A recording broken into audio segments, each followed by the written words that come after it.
Thanks so much for joining us. I'm David Molko. And I'm Christine Pitawanich. Gosh, it is a big day for travelers in the Pacific Northwest and really anyone coming in and out of our airport. We are talking about the culmination of years of hard work, some $2 billion spent, David, the future and the inside of that beautiful terminal looking pretty and bright.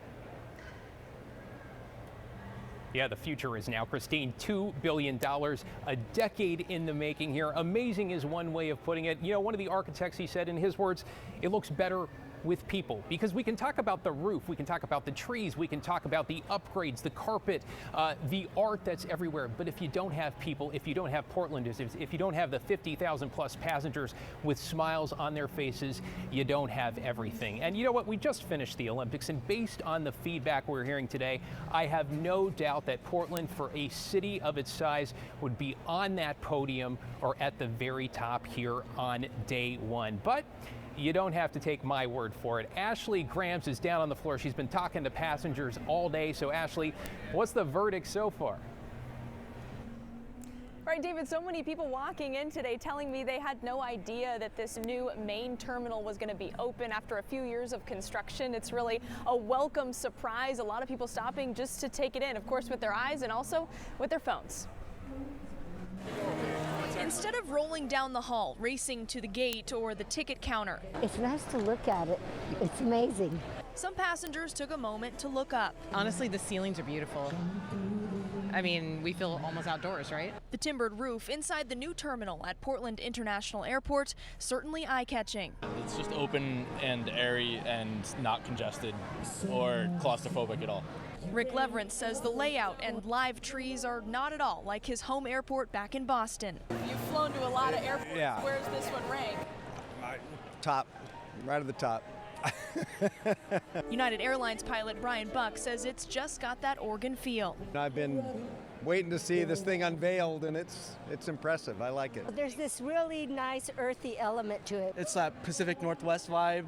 And not just more aesthetically pleasing. Passenger Nathan Bay says the terminal is easier to travel through. Just the check-in area is like a lot more efficient now, so I'm gonna say, yeah, it's a big improvement. Port of Portland staff say it was time for the airport to modernize and grow, but they also wanted to double down on what makes this travel hub unique to Portland. While of course, We just had cocktails on our way out. being a place visitors can enjoy. And if you're lucky, you might just run into these furry friends. Now a staple at the airport, therapy llamas will return to stroll the main terminal, comforting travelers along the way.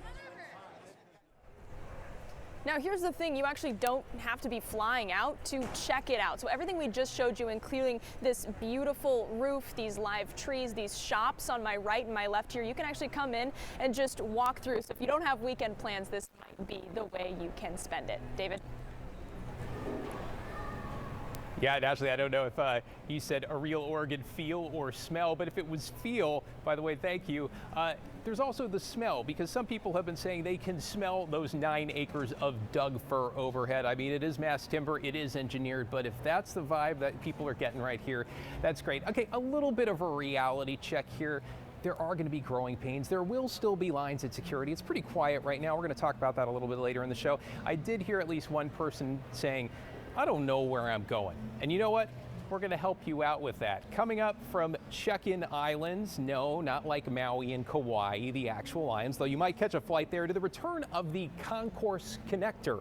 Remember that? What you need to know about how this all actually works in time for your next flight. I gotta say, clear for takeoff. Christine? Yeah, love the inside of that new terminal. Thank you so much, David Molko, live at PDX. We'll check in with you a little later. Developing tonight, Portland police want your help to identify a person caught on camera abusing a dog. A warning, the details here are disturbing. John Adams is live in the Lloyd district where police say the abuse happened. John, these kinds of stories just absolutely gut-wrenching. They're just terrible, Christine. The video released by PPB is about 3.5, close to 4 minutes long. We're not going to show most of it because it's just too graphic, but it shows the man repeatedly striking the dog with its leash. In the early morning hours of August 2nd, Portland police say a man entered an elevator of an apartment complex near Northeast Holiday and Grand Avenue and repeatedly abused a dog. We were able to view video of the incident, which showed an unidentified white male significantly beating a completely helpless animal. PPB says they became aware of the video on Tuesday after a maintenance worker at the building reported the incident to the Oregon Humane Society. Now they're trying to track down the white man who's roughly 6 feet tall. We zoomed in on the video so you can get a better look at the suspect's shoes, hoodie, backpack, and hat, which has numerous logos of Major League Baseball teams on it. The video also shows the man stopping the abuse when someone else enters the elevator before starting again. He's actively abusing the animal and then stops and waits as the door opens or a subject comes in, and then resumes that behavior once he believes the coast is clear. To us, that shows that this individual knew exactly what he was doing. Police say this individual is known to frequent businesses near the intersection of Northeast Grand Avenue and Northeast Holiday Street. Detectives are also attempting to find the dog and get it the medical treatment it needs.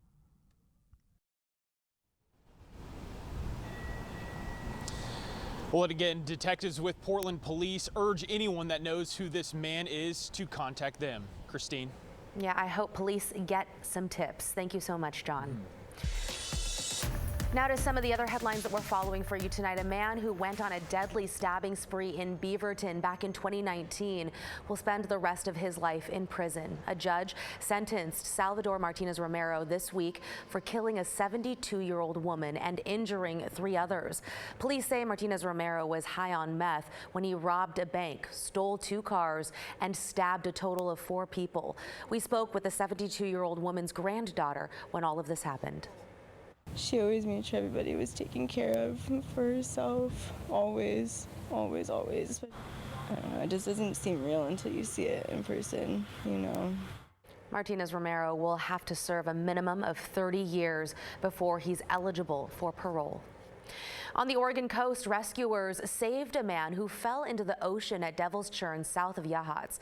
Yachats News reports the 70-year-old man from Florida was taking a picture when he tripped. He managed to swim to a ledge several feet above the waterline. He waited there while firefighters came to rescue him. When they asked if he was hurt, he reportedly replied, "Only my dignity." And you know what? Some big news this evening from the Portland Trail Blazers. They are leaving Root Sports ahead of the upcoming season. In a statement today, the team said it will soon announce where fans can watch the Blazers on TV moving forward. The team had 1 year left on its deal with Root Sports. A source told the Portland Business Journal that the Blazers are discussing new deals with multiple broadcast partners and will also have a direct-to-consumer streaming option before the start of the season. Matt? Hey, Christine, thanks so much. You know, it turned into a beautiful day. We had clouds in the morning, sun in the afternoon. The coast is clear at 67. The Cascades are clear and a bit cooler at 61, but we'll take it. And there's actually a lot of blue sky coming in our forecast. However, I am watching radar super closely, getting some storms forming now just along the Oregon-California border.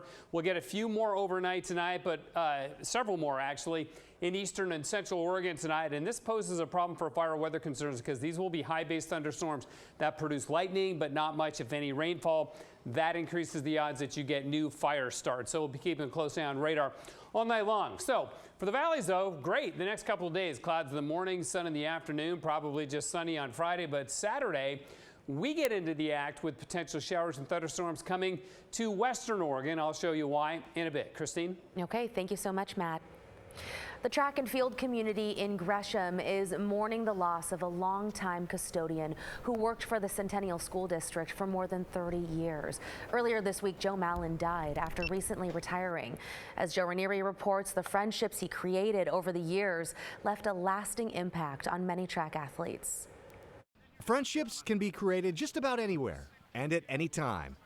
For Ben Andrews, he met one of his best friends when he was a teenager on the track. Joe had one of the biggest impacts of my young athletic career. I met him after my first race. Joe Mallon was described as a savant. He is the fabric of the track and field community in Oregon, without a doubt. When it came to Oregon sports, especially track and field, he could tell you any race I ever ran, and ultimately who placed second, what their time was. And I would quiz him sometimes. Hey Joe, what was the third race I had in my sophomore year in high school? Oh, that was against Barlow. You ran against Kurt Prusy. It wasn't just Ben's numbers he could rattle off. It was most kids he would come to watch. So one of the first times I met Joe, he asked where I was from, and I was from Southern Oregon, and he immediately knew kids that I went to school with because he just had an encyclopedic knowledge of Oregon sports. Malin passed away early Tuesday morning from heart failure. He spent 30 years working in the Centennial School District as a custodian and just celebrated retirement earlier this year. Andrew still remembers what he said at his party. You know, at Joe's retirement party, one of the things he said that stuck with me was his parents never treated him different. He went on to say that he was severely autistic, but his parents never treated him differently. They said, Joe, you got to work hard. The one thing that always stuck out to Andrews was how Joe never let his disability stop him. And his favorite part about his job was walking by special education classes, because he knew that they could see that he was working so hard that they would have a chance at a career in something. That work ethic is something that Andrews will never forget. And when he thinks of Joe now, he'll always remember the first time they met. You know, every single time we met, he would remind me of that 3:48.2 that I ran that first meet. And the time he got in the 1,200 meter race some 36 years ago. In Gresham, Joe Ranieri, KGW News. Still ahead, a lot of people talking about the new terminal at PDX today, of course. Next, we are giving you the traveler's point of view so you can see what it's like to make your way through the new terminal.